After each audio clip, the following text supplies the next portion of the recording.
Mais souvent, notre industrie a été un levier pour être capable d'aider à traverser les crises. Mais un autre scénario, quand même, il a commencé à circuler un peu la semaine dernière, c'est est-ce que le secteur de la construction pourrait être le secteur refuge pour garder l'économie à flot pendant cette transition et pour accuser le coup de cette crise. Donc, dans le fond...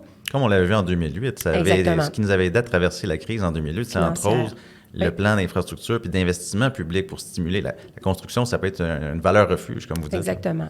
Et je pense que dans cette réflexion-là, ces différents scénarios-là, ce qu'il faut garder en vue, c'est que je reviens avec le fait que les besoins qui viennent justifier ce niveau d'investissement dans l'industrie de la construction ne vont pas disparaître.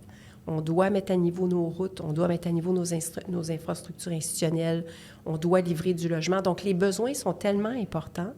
On doit faire la transition énergétique. Pour l'instant, le plan d'action d'Hydro-Québec 2035 n'est pas remis en question. Donc, les besoins sont très solides, sont très robustes.